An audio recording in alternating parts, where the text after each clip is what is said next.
Class 10th का जो chapter number 5 का जो है VVI ऑब्जेक्टिव हिंदी का है जो कि मैट्रिक एग्जाम 2027 के लिए बहुत ही इम्पोर्टेंट होगा। पहला प्रश्न है कि नागरी लिपि के लेखक कौन है। पहला प्रश्न कौन है कि नागरी लिपि के लेखक कौन है। तो नागरी लिपि के लेखक जो है वह राइट आंसर हो जाएगा गुणाकर मूले। नागरी लिपि का कौन है? गुणाकर मूले। राइट आंसर गुणाकर मूले। अगला है नागरी लिपि पाठ कौन सी विद्या है। तो नागरी लिपि पाठ जो है क्या है? तो कहानी है, निबंध है, कविता है, व्यक्ति चरित्र है। तो क्या है? आप लोग उत्तर दीजिए फट से। तो वह हो जाएगा राइट आंसर है कि निबंध है। नागरी लिपि क्या है? वह एक निबंध है। अगला नेक्स्ट क्वेश्चन, चलिए क्वेश्चन नंबर 3 का देखते हैं कि गुणाकर मूले की प्रारंभिक शिक्षा किस परिवेश में हुआ था। गुणाकर मूले जो थे उनके प्रारंभिक शिक्षा किस परिवेश में हुआ था। तो इसका राइट आंसर हो जाएगा नगरीय, ग्रामीण, इनमें से कोई नहीं, उच्च स्तरीय। क्या था? तो इसका राइट आंसर हो जाएगा ग्रामीण क्षेत्र में। क्या हो जाएगा? ग्रामीण, बी हो जाएगा इसका राइट आंसर। नेक्स्ट क्वेश्चन है कि गुणाकर मूल्य का जन्म कहाँ हुआ था। मतलब गुणाकर मूल्य का जन्म कहाँ हुआ था। तो इसका आंसर दीजिए। दिल्ली में हुआ था। दिल्ली में, कर्नाटक, महाराष्ट्र, मध्य प्रदेश। तो कहाँ हुआ था? तो इसका राइट आंसर हो जाएगा इसका महाराष्ट्र में हुआ था। कहाँ हुआ था? तो महाराष्ट्र में हुआ था। नेक्स्ट क्वेश्चन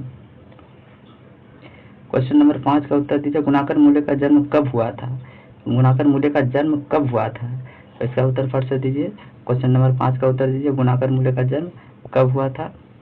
तो वह हुआ था 1935 में, 1935 में, 1835 में, 1936 में, 1836 में। तो इसका राइट आंसर हो जाएगा 1935 में।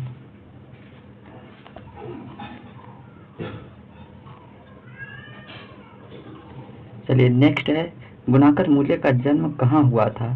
तो गुणाकर मूल्य का जो जन्म हुआ था वह महाराष्ट्र में हुआ था। ये क्वेश्चन आ चुका है और ये क्वेश्चन बता चुके हैं। आगे गुणाकर मूल्य का अब जो है नेक्स्ट क्वेश्चन आ रहा है। नेक्स्ट क्वेश्चन है तो गुणाकर मूल्य जो थे उनका निधन यानी कि मृत्यु कब हुआ था। 2009 में, 2008 में, 2010 में, 2011 में। तो कब मृत्यु हुआ था। तो 2009 में मृत्यु हुआ था। राइट आंसर इसका हो जाएगा 2009 में इसका मृत्यु इनका हुआ था। अक्षर कथा किसके के द्वारा लिखी गई है। अक्षर कथा जो है, अक्षर कथा जो लिखा गया वो किसके द्वारा लिखा गया है। अमरकांत के द्वारा, हजारी प्रसाद द्विवेदी, गुणाकर मूल्य, महात्मा गांधी। तो ये किसके द्वारा लिखा गया है। तो गुणाकर मूल्य के द्वारा लिखा गया। राइट आंसर हो जाएगा। अक्षरों की कहानी की रचना है। अक्षरों की कहानी की रचना है तो अनामिका की है, गुणाकर मूल्य का है, अज्ञेय प्रसाद द्विवेदी जी का है, इनमें से कोई नहीं। अब बताइए इसमें से कौन सा आंसर हो जाएगा। तो इसका आंसर क्या हो जाएगा। तो गुणाकर मूल्य। राइट आंसर हो जाएगा B is the correct answer हो जाएगा। चलिए क्वेश्चन नंबर 10, नागरी लिपि का निबंधकार है। नागरी लिपि का निबंधकार कौन है। तो नागरी लिपि के निबंधकार हैं गुणाकर मूल्य। गुणाकर मूल्य, ये इसका राइट आंसर हो जाएगा। कहता है कि 11 नंबर देखिए, सबसे प्राचीन भाषा कौन सी है। सबसे प्राचीन हिंदी, संस्कृत, अंग्रेजी, उर्दू। कौन सी भाषा है। सबसे प्राचीन भाषा कौन सी थी। तो कौन सी सबसे प्राचीन भाषा है। तो वह संस्कृत भाषा था। तो ये इसका आंसर हो जाएगा बी करेक्ट आंसर हो जाएगा। हिंदी किस लिपि में लिखी जाती है। हिंदी जो किस लिपि में लिखी जाती है। ब्रह्मी लिपि में, देवनागरी, रोमन और गुरुमुखी। ब्रह्मी, देवनागरी, रोमन और गुरुमुखी किस में हो जाएगा। इसका राइट आंसर हो जाएगा देवनागरी। इसका B is the correct answer हो जाएगा। नेक्स्ट क्वेश्चन है अगला 13 नंबर क्वेश्चन, नेपाली भाषा लिपि है। तो नेपाली भाषा की लिपि क्या है। तो नेपाली भाषा की राइट आंसर हो जाएगा देवनागरी, डी हो जाएगा करेक्ट आंसर। नेक्स्ट 14 नंबर प्रश्न है मराठी भाषा की लिपि है। तो मराठी भाषा की लिपि क्या है। मराठी भाषा की लिपि देवनागरी, मराठी, ब्राह्मी और देवनागरी। क्या हो जाएगा। तो इसका हो जाएगा डी यानी कि Devanagari. D is the correct answer है। नेक्स्ट क्वेश्चन, अंग्रेजी किस भाषा की में लिखी जाती है। अंग्रेजी किस भाषा में ब्राह्मी, देवनागरी, रोमन और गुरुमुखी किस भाषा में लिखी जाती है? तो इसका करेक्ट आंसर हो जाएगा रोमन। क्या हो जाएगा? Correct, C is the correct answer. अगला क्वेश्चन है 16 नंबर का, फट से उत्तर दीजिए। 16 नंबर, नागरी लिपि के आरंभिक लेखक कहाँ से मिलते हैं? नागरी लिपि के आरंभिक लेख कहाँ से मिलते हैं? तो आप बताइएगा, पूर्वी भारत से, पश्चिमी भारत से, दक्षिण भारत से, उत्तर भारत से, कहाँ से मिलते हैं? तो आप फट से आंसर बता दीजिए। तो उत्तर भारत, इसमें हो जाएगा दक्षिण भारत से। कहाँ से मिलते हैं? तो सी हो जाएगा करेक्ट आंसर। क्या है? बेतमा कहाँ स्थित है? बेतमा कहाँ स्थित है? तो पुणे के पास स्थित है। C is the correct answer, Pune के पास स्थित है।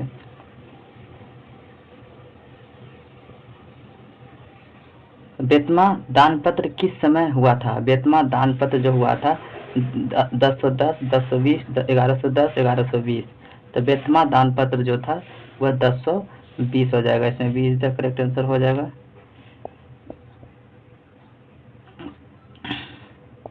देवनागरी लिपि में कौन सी सभी भाषाएं लिखी जाती है?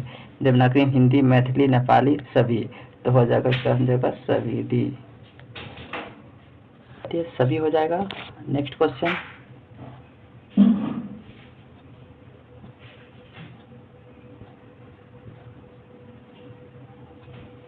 भारत की नागरी लिपि को किस भाषा के नाम से जाना जाता है? तो नागरी लिपि जो होते हैं वो किस भाषा के नाम से जाना जाता है? तो वह हो जाएगा देवनागरी लिपि। ए हो जाएगा इसका करेक्ट आंसर।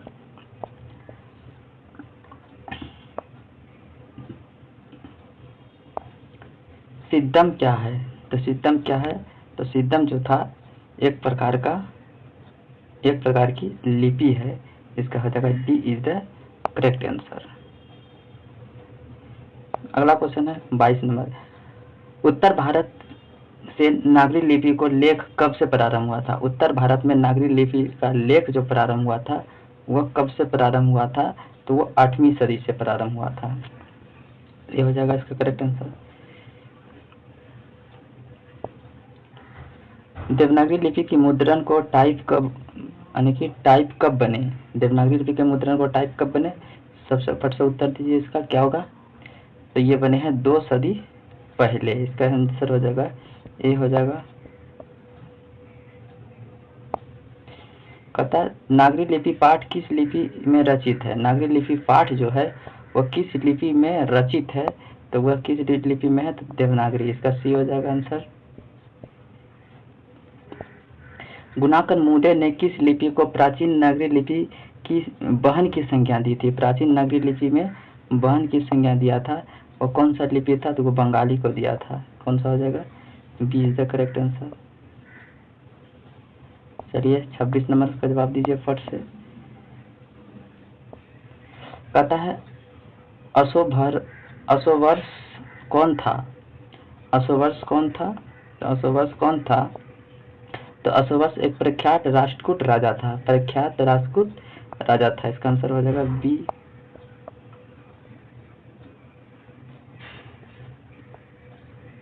गुप्त काल में किस लिपि का संबंध है? गुप्त काल में किस लिपि का संबंध है? आप लोग फट से उत्तर दीजिए, इसका क्या हो जाएगा? इसका उत्तर हो जाएगा ब्राह्मी लिपि। गुप्त काल में जो था ब्राह्मी लिपि का संबंध था। चलिए अगला है नागरी नाम का अस्तित्व कब आया था? नागरी नाम का अस्तित्व कब आया था? नागरी नाम का अस्तित्व कब आया था? इसका आंसर क्या होगा बताइए? तो इसका आंसर हो जाएगा 1000 ईस्वी के आसपास में आया था।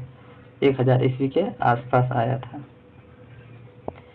देवनागरी किसे कहा गया? तो देवनागरी किसे कहा गया? इसका आंसर क्या होगा? तो देवनागरी काशी को कहा गया है। देवनागरी किसे कहा गया था? तो वह काशी को कहा गया था। चलिए ए इज द करेक्ट आंसर हो जाएगा 29। चलिए 30 नंबर का जवाब दीजिए आप लोग फट से। श्रवण बेलगोला जैन तीर्थकर कहाँ है? श्रवण बेलगोला जो जैन तीर्थकर है वह कहाँ है? तो इसका आंसर फट से दीजिए। तो इसका आंसर हो जाएगा ए। श्रवण बेलगोला कहाँ है? तो कर्नाटक में। ए इज द करेक्ट आंसर हो जाएगा। अगला क्वेश्चन है,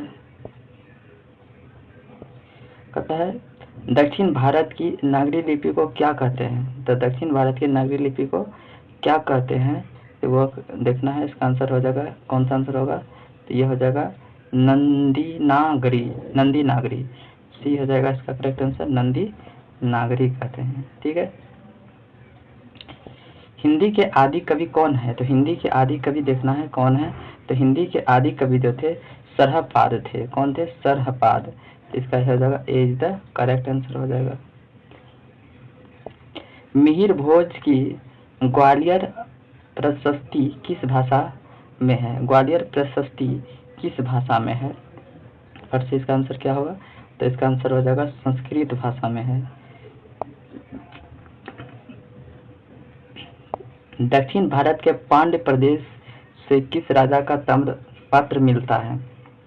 पांड्य प्रदेश से किस राजा का मिलता है? इसका आंसर बताइए फट से क्या होगा? तो इसका आंसर हो जाएगा इसका राजा वरुण का। राजा वरुण का, B is the correct answer. अब कहता है उत्तर भारत में विशेष स्थापत्य कला शैली को क्या कहते हैं? इसका आंसर क्या हो जाएगा? राइट आंसर हो जाएगा उत्तर भारत में विशेष कला शैली को क्या कहते हैं? उत्तर भारत का विशेष कला शैली को कहते थे वह नागर शैली। क्या कहते हैं? तो नागर शैली। गुणाकर मूल्य ने विभिन्न विषय पर कितने निबंध लिखे हैं? गुणाकर मूल्य ने विभिन्न विषय पर कितने निबंध लिखे हैं? तो वो हो जाएगा 15, 25 और 3000। वो कितना हो जाएगा? तो वो हो जाएगा एक है 2500 से अधिक। बी हो जाएगा करेक्ट आंसर। इस्लामी शासन का संबंध काल है। तो इस्लामी शासन का संबंध काल जो है, इस्लामी शासन का संबंध काल कब है?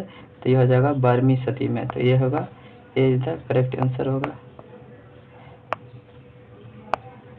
किस बादशाह ने राम सीता की आकृति वाले सिक्का चलाया था? किस बादशाह ने राम सीता की आकृति वाला सिक्का चलाया था? आंसर बताइए फट से। तो किस बादशाह ने चलाया था? तो हो जाएगा आंसर अकबर चलाया था। चलिए ये